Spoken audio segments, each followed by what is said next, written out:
soutenu ma thèse de doctorat en histoire médiévale intitulée Les émirs de la Mecque 13e, 14e siècle à l'Université de Bretagne occidentale sous la direction d'Éric Vallet et d'Yves Coativi. Ma thèse de doctorat s'intéresse à une séquence assez mal connue de l'histoire du Proche-Orient islamique médiéval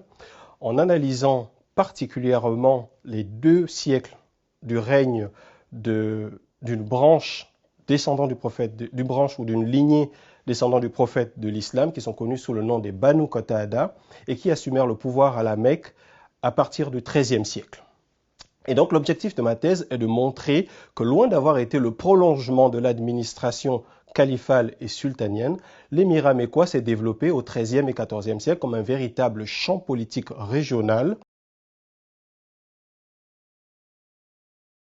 Pour mieux cerner ce travail de normalisation du pouvoir émiral mécois, donc, ma thèse propose en effet de renverser la perspective dominante,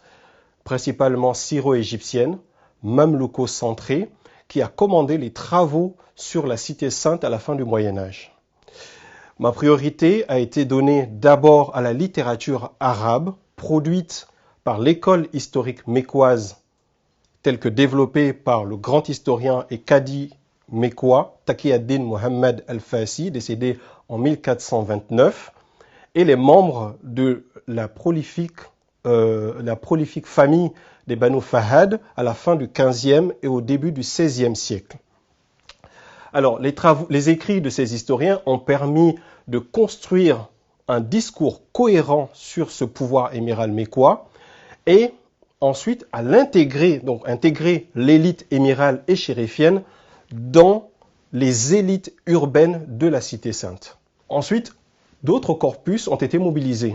notamment les traités de chancellerie, les récits de voyage, l'épigraphie, les chroniques, recueils biographiques syro-égyptiens, yéménites, irakiens, qui ont été explorés, confrontés et ensuite réinterprétés à la lumière des sources mécoises.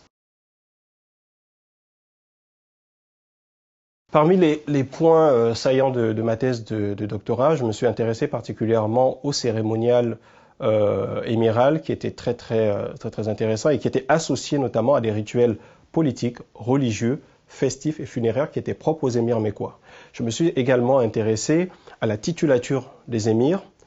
et un autre point aussi, c'était un autre aspect qui m'a paru vraiment intéressant, c'était leur lignage qui les associait notamment à la famille du prophète de l'islam.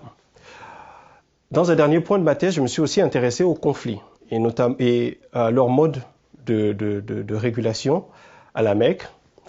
Et je me suis intéressé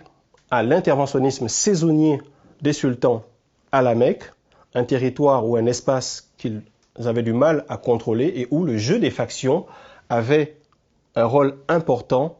dans le système politique mécois.